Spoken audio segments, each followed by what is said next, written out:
तो we have discuss this one कि disengagement और डिस्कलेशन में क्या फर्क है और दोनों कैसे किया जाता है। हम और भी क्या फोकस करते हैं, हम लोग दो बात की, हार्ड पावर और मॉरल डिप्लोमेसी।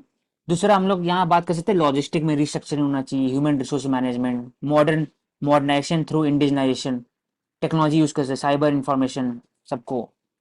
तो इकोनॉमिक एस्पेक्ट रोल इसमें है। तो फॉर एग्जाम्पल नेशनल सिक्योरिटी में सभी चीज आते हैं। तो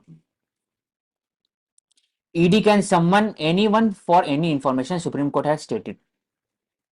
top court orders four district collector to appear in the person before ED. ED summon किए थे on the basis of the sand mining site in district. They need to collect more information regarding that, क्योंकि sand mining वो एक तरह से it impact impact it create a destructive impact on the ecosystem and biodiversity. तो इसलिए, और फिर it also create a mafia culture. फिर जो पॉलिटिकल ब्यूरोक्रेसी और जो माफिया नेक्सेस है, इसके कारण लॉन्ग टर्म में इम्पैक्ट होता है on the democratic process. That is why money laundering को प्रिवेंट करने के लिए और जो भी इलीगल एक्टिविटीज है उसको प्रिवेंट करने के लिए ईडी ने समन किया। तो जो स्टेट थे वो गए, बोले कि ऐसा नहीं कर सकते, लेकिन सुप्रीम कोर्ट ने बोला कर सकते हैं। कोर्ट हैज पास्ट, बोले कि there conduct, district collector conduct shows that they have no respect for the court and law, इसलिए चाहिए।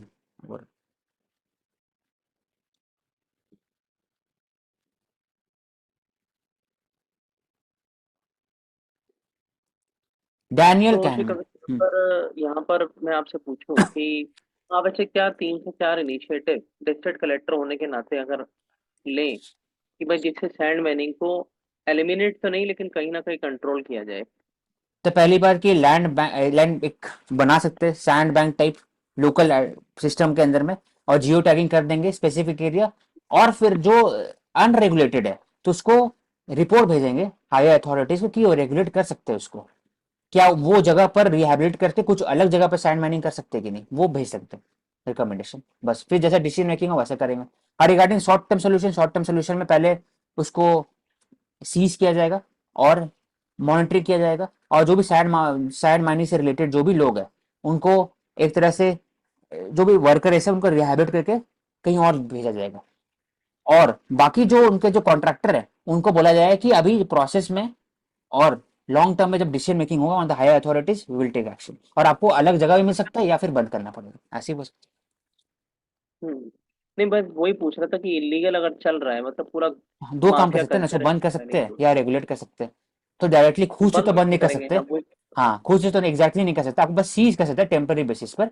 अब उनको बोल सकते, समझा सकते कि भाई ये इलीगल है। तो ओवरऑल हायर अथॉरिटी में रिपोर्ट भेजा गया, आपको अलग जगह मिल सकता है। अगर आपको ऐसे, तो आप वापस से आप चैनल लीगल चैनल के थ्रू आइए और आपको दिया जाएगा अलग से। तो उसको अलग, अब जो एग्जिस्टिंग जगह पर है वहां पर प्लांटेशन बढ़ा सकते हैं, सैंड प्लांटेशन। तो sand tree plantation. How as kahneman work in psychology withstood time of test. तो डैनियल kahneman, उनका जो सिस्टम वन सिस्टम जो टू जो थिंकिंग है, it is derived from David Easton behaviour economy, behaviour aspect of the political science. उन्होंने बोला कि जो नॉर्मेटिव अप्रोच है for dealing with the world problems वो पॉसिबल नहीं है।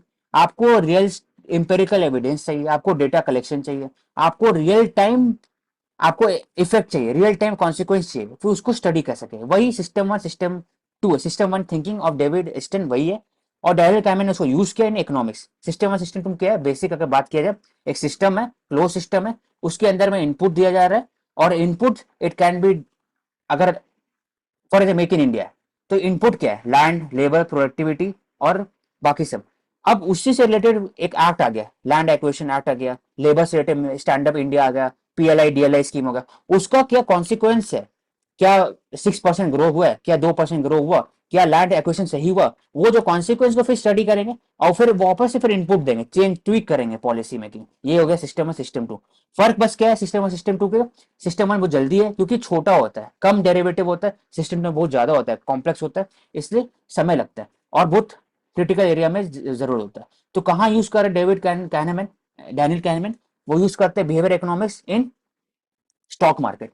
कि स्टॉक मार्केट में लोग रिस्क एवर्जन है, कम इन्वेस्ट करते हैं, या फेस्टिव रीजन में, फेस्टिवल में क्यों ज्यादा इन्वेस्ट करते हैं, क्योंकि हम लोग के हिंदू धर्म में जब जब दिवाली आता है तो लोग ज्यादा पैसा खर्च करते हैं, तो इसलिए उस समय जो कंपनी होती है डिस्काउंट ज्यादा देती है, तो भी एक एस्पेक्ट हो गया बिहेवियर इकोनॉमिक्स का। दूसरा एस्पेक्ट है कि डार्क पैटर्न, कि आप जब जब बात करते हो कि ऑनलाइन जो इंश्योरेंस पॉलिसी रहता है रेलवे के समय में, रेलवे आप टिकट काटते हो तो उसमें इंश्योरेंस रहता है, 1 rupees insurance already tick mark रहता है, क्योंकि लोगों को पता है कि आप तो ले ही लोगे, 1 रुपया तो है, ज्यादा तो रुपया है भी नहीं, और प्लस अगर कुछ एक्सीडेंट होता है तो सब पैसे ही वापस मिल सकता है, पैसा मिल सकता है आपको, 1 लाख रुपया मिल सकता है इंश्योरेंस का, तो वो भी एक डार्क पैटर्न का एग्जाम्पल है। दूसरा उज्ज्वला योजना, दूसरा स्वच्छ भारत अभियान, उसका क्या इम्पैक्ट है इकोनॉमिक पर, उसका क्या इम्पैक्ट डेमोग्राफिक डिविडेंड पर, उसका क्या इम्पैक्ट है ओवरऑल मेंटल वेलबींग सोसाइटी, तो overall economics is connected to the social wellbeing society और इवन पॉलिटिकल इंस्टेबिलिटी, इसलिए ईज ऑफ डूइंग बिजनेस में सब चीज आता है।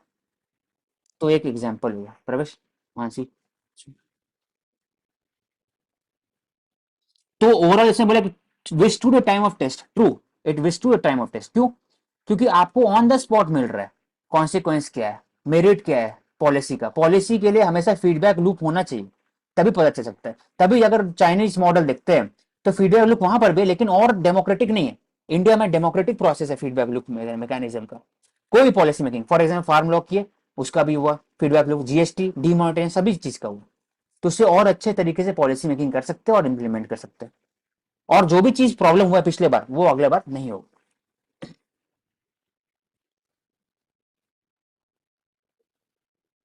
तो ये लिखा कि Kahneman mission to think how people think, much of other foundational work in behaviour science is in behaviour science, it is instead given as better idea where to begin, तो बिहेवियर साइंस को उठा करके इसमें economics में लाया गया,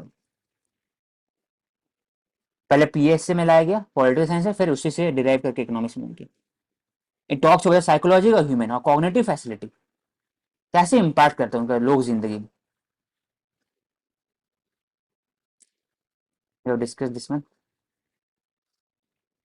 earth is fine place and worth fighting for, true. अब जब बात करते हैं एलन मस्क की, भाई बाहर जाएंगे मार्स में स्टैब्लिश करेंगे, यहीं पर अच्छा है, आप इंटीग्रेट स्पीसीज है हर जगह बीच में, तो इकोलॉजी को प्रिवेंट को कंजर्व करना प्रिजर्व करना ये अपना धर्म है, और it is worth fighting for, that is why we are talking about climate change life mission और बाकी सब एस्पेक्ट, तभी हम लोग बात करते हैं WMD, इसको कम करना चाहिए ओवरऑल, न्यूक्लियर डिटरेंस का, न्यूक्लियर यूज कम करना चाहिए। How Delhi mapped the world. Islands states from South Pacific to African coast are new nodes in the India changing strategic policy. Right from Maldives, उसका हम लोग दिन बात किए, टू पापुआ न्यू गिनिया, वहां पर मोदी जी गए थे और उन्होंने 3 काम किया, CDRA के अंदर में क्लाइमेट रेजिलियंट इंफ्रास्ट्रक्चर बात किया, दूसरा वैक्सीन में इतनी वैक्सीन दिया गया, जेनेरिक मेडिसिन दिया गया, तीसरा क्लाइमेट चेंज से रिलेटेड जो भी फंडिंग हुआ उनका बात किया गया, PNG। मालदीव की बात कर लिए, hydrography, defence, collaboration, economic aid उससे बात किया, Japan, Indo Pacific, South China Sea, Quad इसका बात किया था, डेस्टिनेशन आइसलैंड, लिechtenstein, नॉर्वे, स्विट्जरलैंड अलग अलग साइन किया गया, मेडागास्कर से रिलेटेड कि वहां से पल्सेस आता है इंडिया में, अरहर टूर वहीं से आता है, ओवरऑल हम लोग मैरिटाइम एक्सेस करते हैं, एंटी पायरेसी एक्सेस भी करते हैं, तो जो आइलैंड है उसमें भी इंडिया ने डिवीजन किया है, कौन आइलैंड है भाई, ये इंडो पैसिफिक आइलैंड है तो अलग उनका स्ट्रैटेजी है, ये इंडियन चेन ऑफ है उनका अलग स्ट्रैटेजी, फॉर एग्जांपल अगर बोले कोलंबो सिक्योरिटी कॉन्क्लेव, उसमें श्रीलंका है, मालदीव है, मॉरिशस है, 3 आइलैंड है और इंडिया है, तो अलग स्ट्रैटेजी है। फिर अगर देखा जाए अगर अटलांटिक ओशन में, वहां अलग स्ट्रैटेजी है उस तरफ रीजन में, फिर अगर देखा मतलब हवाई नहीं, वेस्ट इंडीज हो गया और क्यूबा और डिफरेंट आइलैंड्स वहां पर होगा, तो अलग स्ट्रैटेजी है। इंडो पैसिफिक रीजन में पैसिफिक आइलैंड स्मॉल आइलैंड से होंगे, वहां अलग स्ट्रैटेजी है, तो आइलैंड में भी इंडिया डिफरेंट अप्रोच लेता है बस। हम्म, कच्छा थी वो आगे में आएगा तो वी विल डिस्कस। सीजन और रमजान, रमजान से क्या सीख सकते हैं, तो ब्रदरहुड, काइंडनेस, फास्टिंग बॉडी के लिए अच्छा होता है, रात में फास्टिंग करने से फैट बर्न जल्दी होता है, और आपके बॉडी में जो कैंसरस सेल होता है और जो जो फ्री रेडिकल होते हैं वो भी खत्म होते हैं फास्टिंग में, बस फर्क ये है कि फास्टिंग करने में रात में फिर रिच खाते हैं, रात में तेल मसाला खाते हैं, घूम फिर के सेम बात हो जाता है, तो फास्टिंग के बाद भी अच्छा खाना खा चाहिए। तो एक हो गया। दूसरा दूसरा कि fasting of greetings, brotherhood promotion होता है। आप फिर डोनेट करते हो, अपना जो इनकम होता है डोनेट करते हो for the poor vulnerable section of society. तो एक ये बात हो गया। IMD alert on heat wave shoots पर लोकल लेवल स्ट्रैटेजी। तो local level strategy wind system है, hyper localise weather to protect the most vulnerable. और डिस्ट्रिक्ट लेवल में कर सकते हैं। डिस्ट्रिक्ट लेवल में इंडिकेटर कि डिस्ट्रिक्ट जो अथॉरिटी वहीं से आ रहा है कि हाई हीट वेव आने वाले है, आप करिए। और डिस्ट्रिक्ट लेवल में ग्रीन से रिलेटेड एक डिपार्टमेंट बना सकते हैं जो सिर्फ ग्रीन एनवायरनमेंट से रिलेटेड काम कर सके। स्टेट में होता है, डिस्ट्रिक्ट लेवल में नहीं होता अच्छे लेवल पर। हेल्थ होता है, एजुकेशन होता है, लेकिन ग्रीन से रिलेटेड डिपार्टमेंट होता है, उसमें बात कर सकते हैं। Early warning system, heat action plan establish हुआ था। और मोस्ट वर्नेबल कौन कौन है? Poor constructed houses, elderly, pregnant women. तो शॉर्ट टर्म सोल्यूशन ये होता है कि एक्वाफायर रिचार्ज, स्कूल छुट्टी कर देना, सुबह स्कूल कर देना 5 से 11, ऑफिस टाइमिंग चेंजेस वो कर सकते हैं। Creation urban forest, new genetic fossil evidence showcase the cooperation को mingling as a part of humans. आर शुरू से फॉसिल एविडेंस शोकेसेस कि ह्यूमन सेपियन अकेले नहीं रहे, वो एक तरह से इंटर ब्रीडिंग भी किया है, नियंत्रणस और सेपियंस के बीच में हुआ है। और जो एडवांस स्पीसीज थे वो धीरे धीरे दूसरे स्पीसीज को आउटकास्ट के लिए हटा दी। तो हम लास्ट में बचा सिर्फ और सिर्फ होमो सेपियन। तो बायोलॉजिकली इवोल्यूशनरी एक तरह से।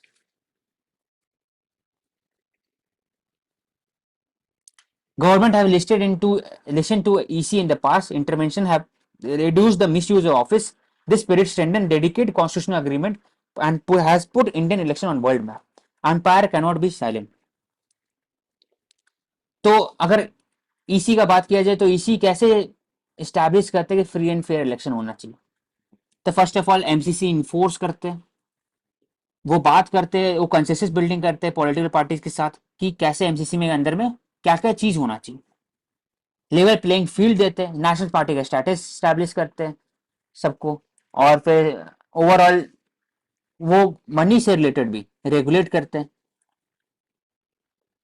रजिस्टर करते हैं पॉलिटिकल पार्टीज को।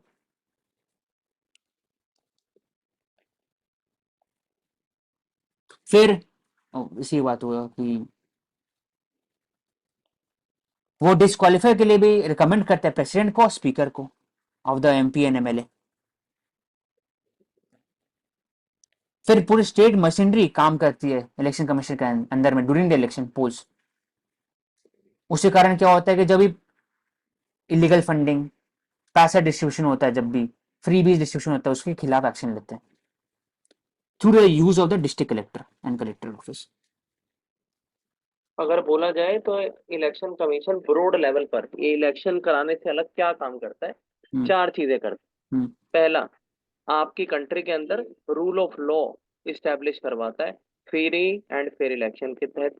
दूसरा, पार्लियामेंट्री डेमोक्रेसी आर्टिकल 75 जो कि बेसिक स्ट्रक्चर भी है उसको अपहोल्ड करता है, इलेक्शन करा के टाइमली करा के free and fair without ill will और फियर कराता है।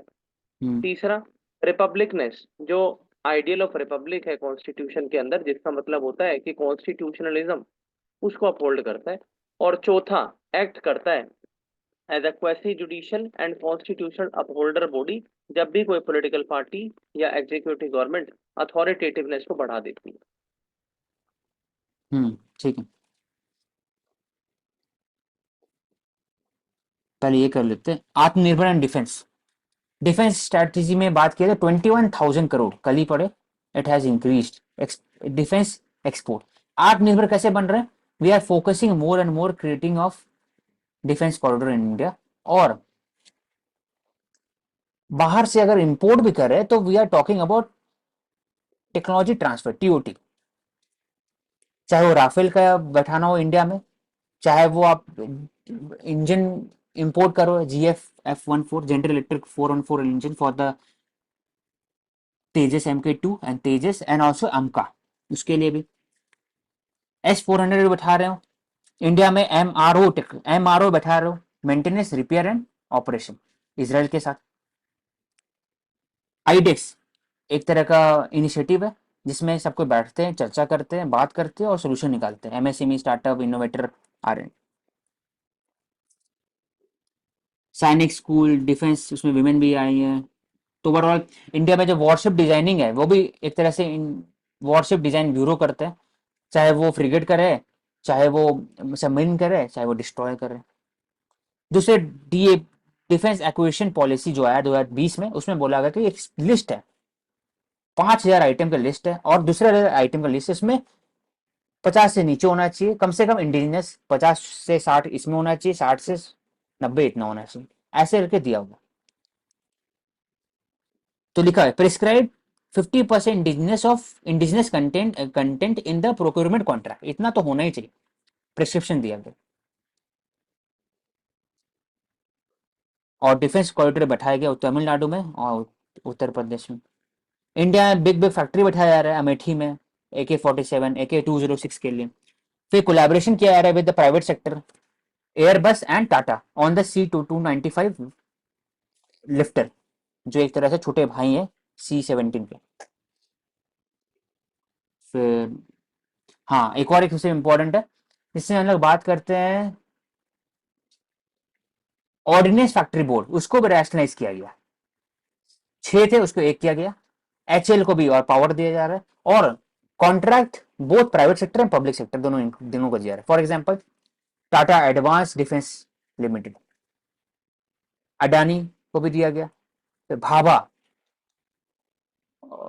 नहीं, भाभा डिफेंस भी था, एक था, याद नहीं आ रहा नाम, उनको भी दिया जा रहा है एक तरह से।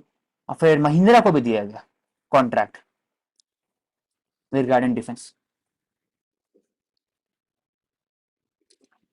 तो बोला जाता है cession of the Katchatheevu was a bilateral international diplomacy, masterful bilateral international diplomacy.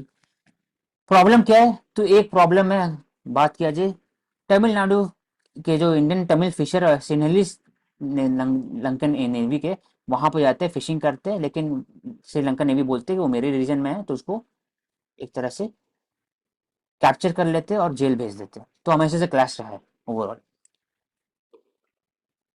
तो 1960-70s में भी जब बात किया गया कि देना है कच्छतीवू लोकेशन, जो पार्क स्टेट के अंदर में, it was given to the Sri Lanka.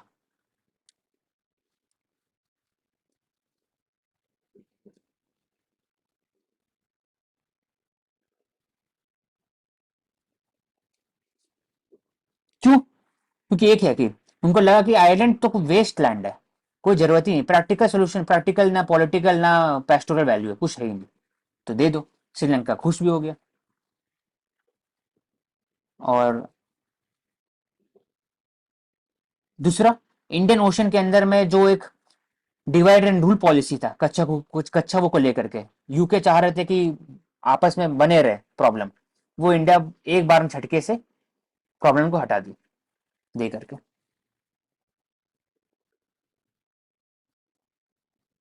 लेकिन प्रॉब्लम खत्म हुआ नहीं।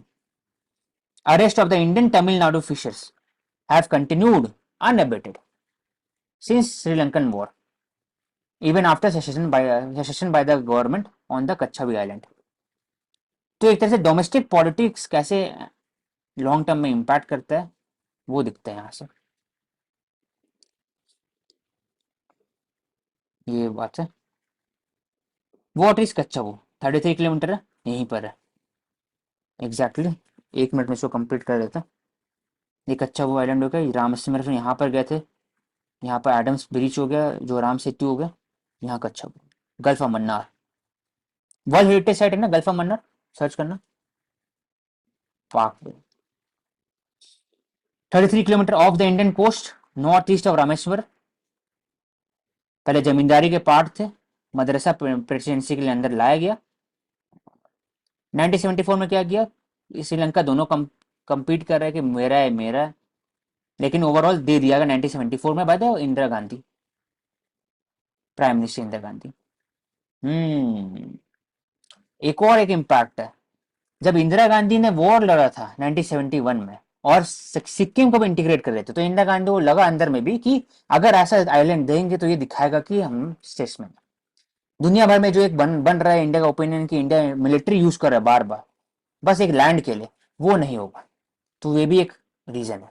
तो तो हम लोग बात कर सकते, तो तीन रीजन बात कर सकते हैं इसमें, क्या कारण था। पहला, इंदिरा गांधी को उस समय जो प्राइम मिनिस्टर थे उनको लगा कि देने से एक दिखाया कि मॉरल राइट दिखेगा इंडिया को, एक अच्छा स्टैंड मिलेगा इंडिया को वर्ल्ड वाइड कि हम लोग दे भी सकते हैं, ऐसा जरूरी नहीं कि हमेशा से लेना है। क्योंकि उस समय सिक्किम का कॉन्टेक्स्ट था 1975 जिसमें इंटीग्रेट हुआ इंडिया, और वो चल ही रहा था 1974 समय में क्राइसिस। फिर अगर बात करते हैं 1979 वॉर, क्रिएशन ऑफ बांग्लादेश, उसमें भी मिलिट्री रोल था इंडिया का। तो ये नेगोशिएशन के कारण इंडिया का स्टैंड बढ़ा। दूसरा, ओवरऑल श्रीलंका और इंडिया के बीच में जो थॉ था वो भी खत्म हुआ। Divide and rule policy it was initiated by the British and US to create a division between two neighbour, वो कम हुआ। तीसरा, कोई प्रैक्टिकल एप्लीकेशन नहीं था, सोल्यूशन नहीं था इसलिए। तो gulf of Mannar recognise marine national park, UNESCO world heritage site, ठीक है। लेकिन प्रॉब्लम अभी तक खत्म नहीं हुआ है, वो अभी भी पॉलिटिकल इशू रहा है, एक मैटर ऑफ प्राइड सेंटिमेंट रहा है। दूसरा, फिशरमैन को हमेशा से हमेशा अरेस्ट करते हैं। वेज बैंक क्या है ये, तो इसको देखते हैं। Negotiation and boundary settle between the maritime boundary between India and Sri Lanka, sovereign right दिया जाता है मैरिटाइम पैच को, इसको बोलते हैं वेज बैंक। ये वेज बैंक हो गया इसका मतलब, बीच में part, wedge bank. South of the Kanyakumari, fishery survey of India भी स्टैब्लिश जो देखें, और it is world of the world richest fishing zone, much more strategic part of the C then कच्छोर आइलैंड। मतलब ये रीजन कम स्ट्रेटेजिक है, ये reason सबसे ज्यादा स्ट्रेटेजिक है, ये वाला रीजन। फिशिंग जोन में सबसे अच्छा है यहाँ पर। Fishing vessel of Sri Lanka shall not engage fishing in the Wadge Bank. हम्म इसका मतलब इंडिया ने क्या किया, ये आइलैंड को दे दिया और बोला कि वेज बैंक बना रहे हैं, जहां पर श्रीलंका का फिशरी यहां पर इंटर नहीं कर सकेंगे। तो इंडिया बैरन आइलैंड को दे करके fishing ground, rich fishing ground को ले लिया। 1976 में साइन हुआ, तो ये इंपॉर्टेंट हो गया, लिख लिया। अग्रीमेंट बोला गया, क्या बोला गया अग्रीमेंट में कि wedge bank lies within the exclusive economic zone of India, India shall have sovereign right of the area and resources, fishing vessel of Sri Lanka person on board shall not engage. तब क्या हुआ कि India बोला ठीक है कर सकते हैं, लेकिन श्रीलंका बोर्ड उनको लाइसेंस इंडिया देगा कि आप इंडिया में आ सकते हैं, और 2000 टन ही सिर्फ कर सकते हैं साल भर में, सोचो। तो ये ओवरऑल वेज बैंक ले लिया इंडिया ने। तो इसलिए बात हो रहा है कि जो ऑलरेडी नेगोशिएट कर चुके हैं, वापस से क्यों उसको बात उठाए। अब प्रॉब्लम क्या हो रहा है वॉर के बाद, यहां से जो फिशरमैन है, इतने फिशिंग करने के बाद फिशरी डिप्लीट हो गए रीजन के, तो यहाँ से ट्रैवल होकर यहाँ पर आ रहे हैं बार बार, और ये श्रीलंका का रीजन है, इसलिए वो कैप्चर और अरेस्ट कर लेते। तो ये पूरा इशू है श्रीलंका फिशरी, किच्चू आइलैंड का, और दोनों के बीच में अग्रीमेंट क्या हुआ 74 में, 76 में क्या हुआ अग्रीमेंट। और Sri Lanka has refused to link the status of island with the Tamil Nadu fisher. अब बोले कि वो वहां फिशरी करना एक तरह से इलीगल है as per international maritime law, already हम लोग डिसाइड कर चुके हैं, और खुद जगह में एक्सप्लॉइट कर लेते हैं, यहाँ पर आ रहे हैं। तो सुप्रीम कोर्ट में गए, जयललिता जो तमिलनाडु के उस समय चीफ मिनिस्टर थी, रेजोल्यूशन पास भी किए, लेकिन वैसा कुछ हो नहीं पाया। अटॉर्नी जनरल ने कहा कि matter are close, it will require a war to get the island back. Sign already कर चुके हैं, वापस से क्यों जाएंगे, नेगोशिएट क्यों कर रहे हैं, फिर से उठाए क्यों। तो जो बीजेपी के लोग हैं वो वापस से अटैक कर रहे हैं, बोले डीएमके जो हैं वो तमिलनाडु के बात करते हैं लेकिन तमिल फिशरमैन की बात नहीं करते। वो क्या किए हैं तमिलनाडु इंटरेस्ट के हिसाब से। तो ये जो मैं बात करूंगा उसमें कंक्लूजन यही है कि ओवरऑल सेंट्रल गवर्नमेंट पे सुटेबल ठीक दिखता नहीं है कि हम लोग वापस से अग्रीमेंट रीनेगोशिएट करें, क्योंकि आज यहाँ पर है, कल सरकार बदलेगी, फिर से बात उठेगा कि भाई जो आप लैंड बाउंड्री अग्रीमेंट किए इंडिया और बांग्लादेश के बीच में, बांग्ला जो वेस्ट बंगाल थे उनको कुछ लैंड दिया गया, वो वापस आना चाहिए। तो हर चीज का सोल्यूशन ऐसे ही निकलेगा। तो I disagree with the point of view कि ऐसा नहीं करना चाहिए। सेंसिटिव जोन है, नेबरहुड पॉलिसी से भी, और एक तरह का एथनिक इशू भी है, तो सेंसिटिव होता है, तो इसलिए इसको बहुत ज्यादा कॉशियसली चलना चाहिए इसके ऊपर। देखिए, अब एड्रोगन बहुत इंपॉर्टेंट, वो टर्की के प्राइम मिनिस्टर प्रेसिडेंट है, वो एक सफर्ड सेटबैक। तो अगर एड्रोगन बोला जाए प्रवेश, तो 5 की हाईलाइट बताओ एड्रोगन से रिलेटेड, टर्की।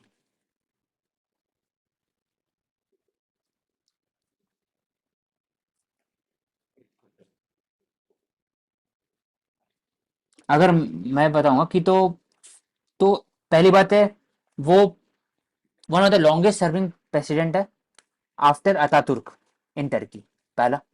दूसरा, उनका जो आइडियोलॉजी रहा है वो रहा है कि Islamic caliphate of Ottoman empire था उसको वापस से अचीव कर सके। कैसे करेंगे? सी एरिया से। फर्स्ट ऑफ ऑल टर्की को नेटो मेंबर बनाएंगे। दूसरा, टर्की ओवरऑल मिलिट्री पावर होना चाहिए in that region. Gas oil reserve जो ब्लैक सी में, वो भी उनका राइट होना चाहिए। ग्रीक के साथ इशू होता है, ग्रीस के ऊपर इशू होता है। तीसरा, जो बाउंड्री रीजन है वहां पर आप more and more strategic depth create करोगे, इसलिए हमेशा से वॉर चलते आ रहा है कुर्दिश के साथ, इराक के साथ, बाकी सबके साथ। S-400 भी उन्होंने लिया फ्रॉम द रशिया। और इन मिडिल ईस्ट वो चाहते हैं कि जो ओटोमन टर्क का लॉन्ग टर्म डोमिनेंस था ओवर द मुस्लिम वर्ल्ड, अभी जो सऊदी अरेबिया और यूएई का है वो हट करके टर्की के पास है। तो उनका अप्रोच क्या रहेगा? ऑब्वियस बात है, अप्रोच उनका थोड़ा सा रेडिकल, थोड़ा राइट रहेगा। वो इस्लामिक फीचर्स से चलेंगे, वो हिस्टोरिकल राइट्स का बात करेंगे over the Greek region. Cyprus का इशू जो ग्रीक और टर्की बीच में डिस्कस भी किए थे पीपीटी में, वो भी टर्की की बात करते हैं। तो ये सब areas. What is Kalakaddal, which has flooded houses in Kerala coastal area? Kadakal is a coastal flooding during the pre-monsoon region. Waves उसमें इंक्रीज करता है, उससे कारण होता है कड़कल, कलाकल, Kallakkadal. It is use by local fisherman, is a combination of two Malayalam word kallan and kadal. Kallan मतलब थीफ, कडल मतलब सी। ओ, अब सी चुरा लेते हैं लैंड को एक तरह से, इसलिए कल्ला कड्डल नाम है इसका। Ocean that arrives as a thief, it is caused by waves that is formed as ocean swell. Ocean swell does not occur due to the local wind, but due to the distant storms like hurricane. Local wind कारण नहीं होता है, hurricane कारण होता है। उसी कारण सी wave height increase करता है और travel thousand of kilometre before striking the shore. और 11 मीटर हाइट भी हो सकता है। 11 मीटर में 33 फीट, 33 फीट, बहुत ज्यादा। It occurs without precursor any kind of local wind activity. It is becomes very difficult for the coastal population कि advance warning कैसे मिलेगा, क्योंकि लोकल से मतलब ही नहीं है। तो अलग से वार्निंग सिस्टम इस्टेब्लिश किया गया, swell surge forecasting system by INCOIS. INCOIS important institution है, नाम में ये Indian National Centre for Ocean Information Services. तो ये क्या काम करते हैं? मिनिस्ट्री ऑफ अर्थ साइंस के अंदर में आते हैं, एग्जीक्यूटिव बॉडी, ऑटोनमस बॉडी है। वो फिशरी से रिलेटेड, डीप सी फिशरी जाते हैं, उनको भी इंफॉर्मेशन देते हैं कि भाई यहाँ नहीं जाना है, यहाँ जाना है, यहाँ फिशिंग जोन है। या फिर सुनामी आया तो अलर्ट वार्निंग देंगे, अर्ली वार्निंग सिस्टम देंगे। कोस्टल रेंज में भी सिस्टम देंगे, अर्ली वार्निंग सिस्टम स्टैब्लिश करते हैं। तो इनकॉइस का ये रोल है, इंफॉर्मेशन सर्विस प्रोवाइड करते हैं कोस्टन के लिए और फिशरीज के लिए। और जो ट्रैफिक में, जो सिविलियन शिपिंग ट्रैफिक है उसको भी देते हैं। तो कैसे सुनामी से डिफरेंट होता है? सुनामी होता है by the earthquake, under water disturbance. ये होता है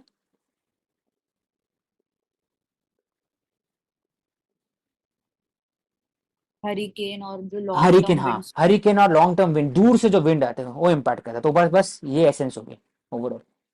तो कहां पर है? कोल्लम में, थिरुवनंतपुरम, अल्लापुझा। तो वेव्स ओशन स्वेल, मेंस में पूछ सकते हैं, पीटी में पूछ सकते हैं।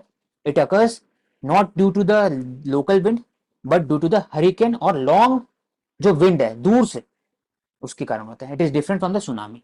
क्या करना चाहिए? Early warning system, coastal regulation zone जो 2011 रूल्स है, इसके अंदर बात किया जाता है दो स्पेसिफिक एरिया कि 50-100 मीटर के अंदर में इको टूरिज्म प्रमोट करना चाहिए, वहां पर कोई भी हार्ड इंफ्रास्ट्रक्चर क्रिएट नहीं करना चाहिए, ग्रीन टूरिज्म प्रमोट करना चाहिए और retrofitting of the buildings rather than कच्चा घर, कच्चा हाउसेस क्रिएट करना चाहिए। डिजास्टर और उनको कोस्टल जोन से हटा करके रिहैबिलिट करना चाहिए इंटीरियर्स, ये कर सकते हैं। बोलो। तो बस, so we have done. Karuna you can just conclude. तो समरी में ही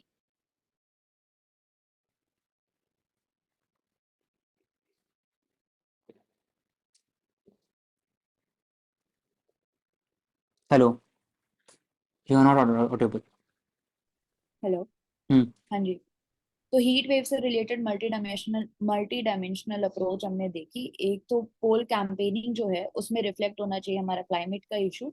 इसके अलावा इलेक्शन कमीशन की जो वोटिंग होने वाली है उसमें वल्नरेबिलिटी होगी हीट वेव्स की वजह से, तो क्ले वाटर पॉट्स की अवेलेबिलिटी होनी चाहिए। अगर 3 से 4 दिन तक लगातार टेम्परेचर हमारा प्लेन्स में 45 डिग्री से ज्यादा हो रहा है एंड हिली एरियाज में 30 डिग्री से ज्यादा हो रहा है, तो IMD declares it as a heat wave.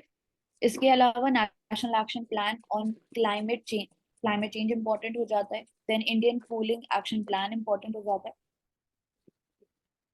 इसके अलावा green hydrogen mission is also important. Demographic dividend की अगर हमें इम्पोर्टेंस जाननी है या फिर उसका फायदा उठाना है, तो ए लीड सर्विस जो है उस सेक्टर में हमें जॉब्स को बढ़ाना चाहिए, MSME का फॉर्मलाइजेशन बढ़ाना चाहिए एंड देन हम देख रहे हैं कि जो वुमेन का पार्टिसिपेशन है वो भी इंक्रीज हो रहा है। इसके अलावा मैन्युफैक्चरिंग पॉलिसीज जो है उस पर फोकस करना चाहिए under make in India programs. EV chargers की प्रॉब्लम की बात करते हैं तो स्टैंडर्डाइजेशन नहीं है चार्जर्स में, डिफरेंट कंपनीज के डिफरेंट मॉडल हैं, डिफरेंट टैरिफ है, तो उसको रेगुलेट करना चाहिए, जिसके लिए इंपॉर्टेंट हो जाता है FAME 1 एंड FAME 2 स्कीम। इसके बाद India and Russia oil imports में कीवर्ड हमने देखा shadow ships and ship to ship transfer. If we talk about relative humidity तो वो बताता है कि रेनफॉल कब आने वाली है, कहाँ पे आने वाली है। देन एब्सोल्यूट ह्यूमिडिटी की इंटेंसिटी कितनी होने वाली है। फ्रिज में अगर देखते हैं जो फूड हम रखते हैं उसमें मॉइस्चर कंटेंट कम रहता है क्योंकि रिलेटिव ह्यूमिडिटी की वजह से। अगर हिली स्टेशंस में हम देखते हैं कि क्या प्रॉब्लम अराइज हो रही है, तो अनरेगुलेटेड मूवमेंट हो रहा है टूरिस्ट का, अनकंट्रोल्ड है जो कि, तो ट्रैफिक मैनेजमेंट भी इंपॉर्टेंट हो जाता है हिली स्टेशंस में। इंडियन अमेरिकन स्पेसिफिक बात करते हैं तो Indian American way of life हमने बात की, कॉम्पिटिटिवनेस होती है सिंस चाइल्डहुड। इसके अलावा 60% एशियन अडल्ट की बात करते हैं तो वो नियर या फिर बिलो पॉवर्टी लाइन रह रहे हैं। इंडियन अमेरिकन जो है उनका लाइफस्टाइल थोड़ा अलग होता है बाकी एशियन से, इंटीग्रेटेड अप्रोच होती है, बाकी इंडियंस को ही वो हायर कर रहे होते हैं इन होटल चेन्स या फिर डायमंड चेन जो हम देखते हैं गुजराती का स्टार्टअप्स में। इसके अलावा फैमिली ओरिएंटेड होते हैं। फॉरेस्ट फायर इंसिडेंट हमने देखे वेनेजुएला में। वेनेजुएला की अगर ज्योग्राफी की बात करते हैं तो साउथ इन अमेरिका के नॉर्दर्न कोस्ट पे लोकेटेड है, कैरेबियन सी के कोस्ट पे। द नेशनल ब्रॉडकास्टिंग पॉलिसी जो कि TRAI जो कि स्टैट्यूटरी बॉडी है, एक्ट 1997। इसके अलावा डिफेंस सेक्टर को कैसे हम आत्मनिर्भर बनाएंगे, तो आईडेक्स जो कि लॉन्च किया था 2018 में, दैट इज इम्पोर्टेंट। द नारी शक्ति सैनिक स्कूल्स, इंटीग्रेटेड थिएटर कमांड्स जो हमारे हो रहे हैं। इसके अलावा हमारा डिफेंस एक्विजिशन जो काउंसिल है दैट इज ऑल्सो इम्पोर्टेंट, जहाँ पे प्रोजेक्ट 17A है। कच्छ थेबू हमने पूरा डिटेल में देखा, जहाँ पे एक कीवर्ड आता है कि रिस्पॉन्सिबल गवर्नेंस होनी चाहिए। इसके अलावा प्रॉब्लम किन किन रीजन से अराइज हो रही है, वेज बैंक का क्रिएशन हुआ था southern in the south of Kanyakumari, that is also important. Then world का रिचेस्ट फिशिंग जोन है ये।